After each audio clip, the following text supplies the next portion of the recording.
नमस्कार दोस्तों, स्वागत है आप सभी का आपकी अपने YouTube channel Shyam class study में। आज की इस वीडियो में उत्तर प्रदेश पुलिस परीक्षा में आने वाली हिंदी के 37 अति महत्वपूर्ण प्रश्नों का प्रैक्टिस सेट लेकर के आया हूं। जो आने वाली पुलिस परीक्षा के लिए आपको हमारे इन्हीं प्रैक्टिस सेटों से प्रश्न देखने को मिल जाएंगे। अगर आप सभी लोग दिन रात मेहनत करके अपने एग्जाम या पुलिस की तैयारी कर रहे हैं तो आप सभी लोग हमारे इस 37 प्रश्नों के प्रैक्टिस सेट में आपको 25 प्रश्न सही करने ही होंगे। अगर आप 25 प्रश्न सही नहीं कर पाते हैं तो आप टाइम पास कर रहे हैं और अपने कीमती समय को बर्बाद कर रहे हैं और अपने माता पिता के भरोसे को भी आप तोड़ रहे हैं। तो प्रैक्टिस सेट अगर आपको पसंद आता है तो वीडियो को आप लाइक कर दीजिएगा। चैनल को आपने अभी तक सब्सक्राइब नहीं किया तो चैनल को जरूर सब्सक्राइब कर लीजिएगा। प्रैक्टिस सेट को पूरा करने के बाद आपको अपना स्कोर कमेंट बॉक्स में शेयर करना और बताना है कि आपने 37 प्रश्नों में से कितने प्रश्न सही किए। प्रैक्टिस सेट को करने का इसे आप अपने सभी छोटे भाइयों बहनों के पास जरूर शेयर कर देना, जिससे वो भी लोग उस प्रैक्टिस सेट को लगाएं और उन लोगों को भी अपनी तैयारी का पता लग जाए कि उनकी तैयारी यूपी पुलिस परीक्षा के लिए कितनी हुई। तो चलिए शुरू करते हैं आज का अपना हिंदी के 37 प्रश्नों का महत्वपूर्ण प्रैक्टिस सेट। तो क्वेश्चन आपके सामने शो हो रहा है कि सोहवत ओढ़े पीत पट श्याम सलोनी गात मानव नीलमणि शैल पर अब तो परियो प्रभात। तो मैं कौन सा अलंकार, तो बताइए कि इसमें कौन सा अलंकार है। तो कौन सा अलंकार है इस शब्द में और इस रचना में। तो इसमें अलंकार है उत्प्रेक्षा अलंकार। कौन सा है? उत्प्रेक्षा अलंकार है। ऑप्शन नंबर बी इसका राइट आंसर हो जाएगा। अगला आपके सामने कि या मुरली मुरलीधर की आराधन धरी अधरन धरोगी में अलंकार है। तो बताइए कि इनमें कौन सा अलंकार है। क्वेश्चन नंबर 3 में तो इसमें अलंकार है यमक अलंकार। कौन सा है? यमक अलंकार है। ऑप्शन नंबर बी इसका राइट आंसर हो जाएगा। नेक्स्ट है आपके सामने की नदियाँ जिनकी इस धारा सी बहती है अब भी निसिर बासर में अलंकार है। तो बताइए कि इनमें से कौन सा अलंकार है। तो कौन सा अलंकार है क्वेश्चन नंबर 4 में। तो इसमें अलंकार है उपमा अलंकार। कौन सा है? उपमा अलंकार है। ऑप्शन नंबर डी इसका राइट आंसर हो जाएगा। अगला प्रश्न है आपके सामने की निम्नलिखित में से तत्सम शब्द चुनिए। तो बताइए कि इनमें से कौन सा शब्द है वो तत्सम शब्द का उदाहरण है। तो इसमें तत्सम शब्द है चंचू। जो शब्द है ये तत्सम है। ऑप्शन नंबर ए इसका राइट आंसर हो जाएगा। अगला है आपके सामने की निम्न में से तत्सम शब्द चुनिए। तो बताइए इनमें से कौन सा जो शब्द है वो तत्सम है। तो कौन सा शब्द इनमें तत्सम है। तो इनमें जो निकृष्ट शब्द है, कौन सा निकृष्ट जो शब्द है वो तत्सम है। ऑप्शन नंबर डी इसका राइट आंसर हो जाएगा। अगला है आपके सामने की निम्न में से तद्भव शब्द चुनिए। तो बताइए क्वेश्चन नंबर 7 में कौन सा तद्भव है। तो इसमें तद्भव शब्द है मुँह। कौन सा? मुँह तद्भव शब्द है। ऑप्शन नंबर ए इसका राइट आंसर हो जाएगा। अगला क्वेश्चन है आपके सामने 8वां की निम्न में से तद्भव शब्द चुनिए। कुछ तो बताइए क्वेश्चन नंबर 8 में कौन सा तद्भव शब्द है। तो क्वेश्चन नंबर 8 में तद्भव शब्द है घोड़ा। कौन सा है? घोड़ा तद्भव शब्द है। ऑप्शन नंबर सी इसका राइट आंसर हो जाएगा।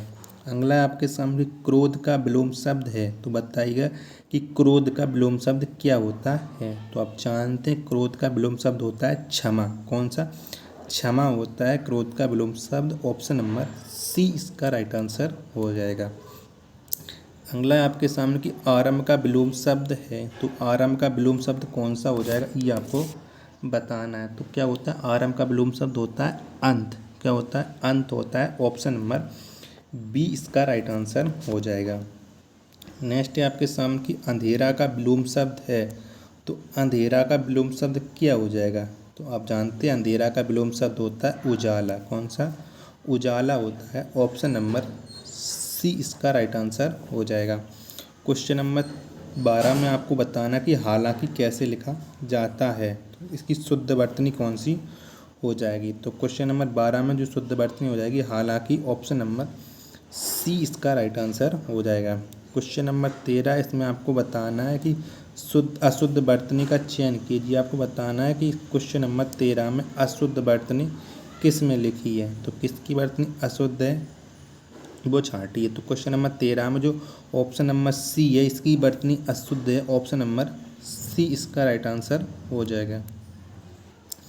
अगला आपके सामने 14 शुद्ध वर्तनी का चयन कीजिए। तो बताइएगा कि इसमें कौन सी वर्तनी है वो शुद्ध लिखी है। तो कौन सी वर्तनी शुद्ध है, तो इसमें शुद्ध वर्तनी है विवेचना, ऑप्शन नंबर सी इसका राइट आंसर हो जाएगा। हमेशा रहने वाला के लिए एक शब्द है, तो इसके लिए एक शब्द क्या हो जाएगा, हमेशा रहने वाले के लिए, तो इसके लिए एक शब्द हो जाएगा शाश्वत। कौन सा, शाश्वत हो जाएगा, ऑप्शन नंबर ए इसका राइट आंसर हो जाएगा।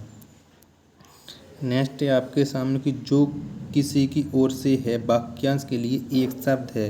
तो जो किसी की ओर से है वाक्यांश के लिए एक शब्द क्या हो जाएगा, तो इसके लिए एक शब्द हो जाएगा प्रतिनिधि। कौन सा, प्रतिनिधि हो जाएगा, ऑप्शन नंबर बी इसका राइट आंसर हो जाएगा। चलायमान रहने वाली संपत्ति वाक्यांश के लिए एक शब्द है, तो इसके लिए एक शब्द क्या हो जाएगा, चलायमान रहने वाली संपत्ति, तो इसके लिए एक शब्द हो जाएगा चल संपत्ति। कौन सा, चल संपत्ति, ऑप्शन नंबर ए इसका राइट आंसर हो जाएगा।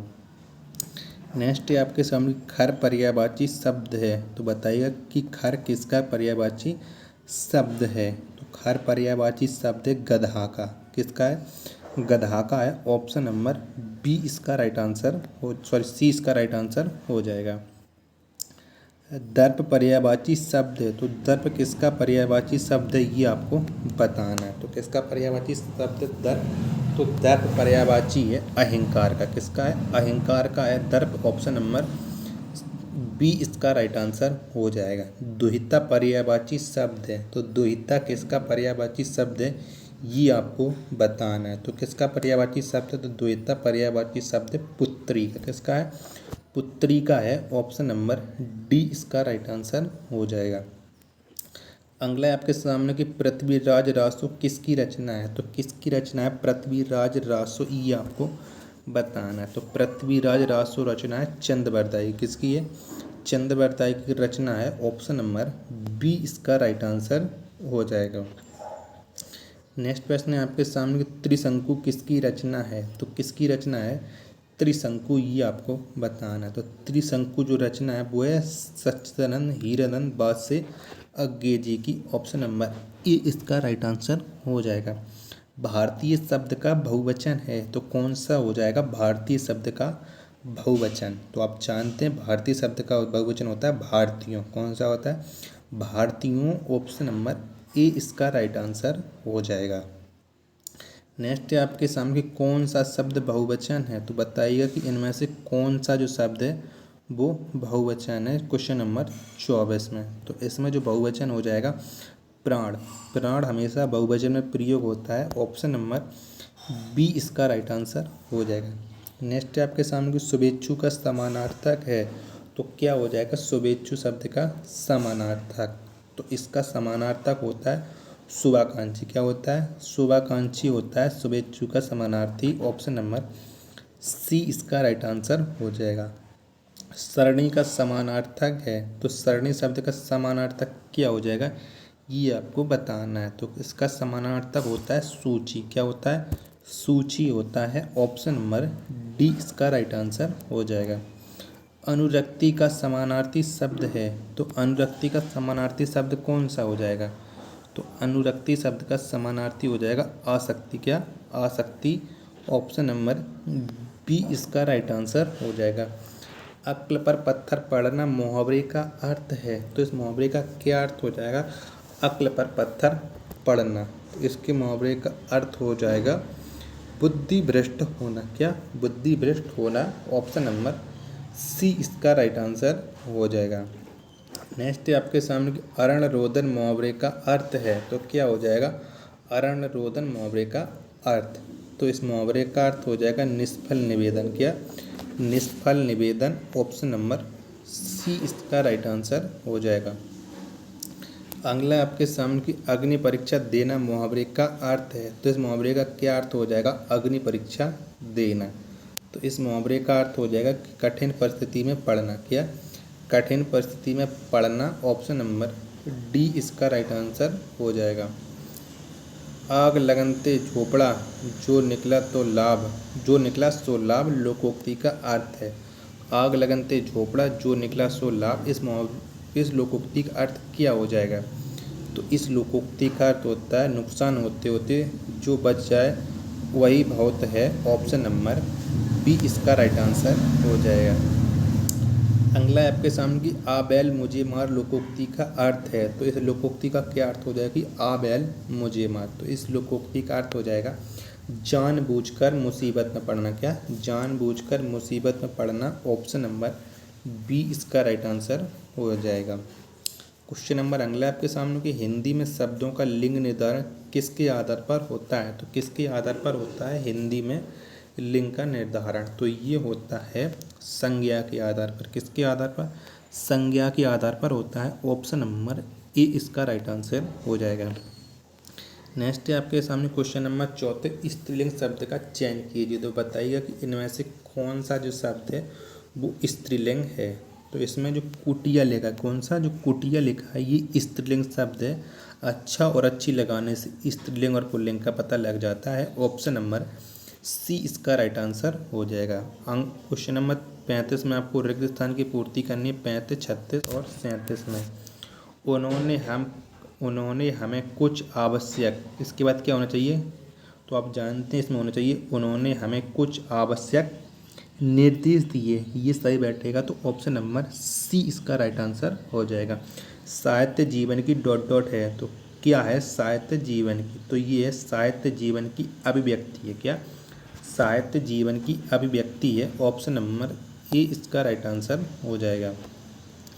धैर्यवान व्यक्ति विपत्ति में भी नहीं डॉट डॉट होता है। तो धैर्यवान व्यक्ति विपत्ति में भी नहीं कैसा होता? तो ये होता है धैर्यवान व्यक्ति विपत्ति में भी नहीं विचलित होता है। ऑप्शन नंबर डी इसका राइट आंसर हो जाएगा। बस तो यही कुछ महत्वपूर्ण प्रश्न थे जो मैंने आपको करा दी। अगर आपको वीडियो पसंद आई हो तो वीडियो को आप लाइक कर दीजिएगा। चैनल को आपने सब्सक्राइब नहीं किया तो चैनल को जरूर सब्सक्राइब कर लीजिएगा। मिलते हैं अपन नेक्स्ट प्रैक्टिस सेट में, तब तक के लिए धन्यवाद। जय हिंद प्यारे साथी।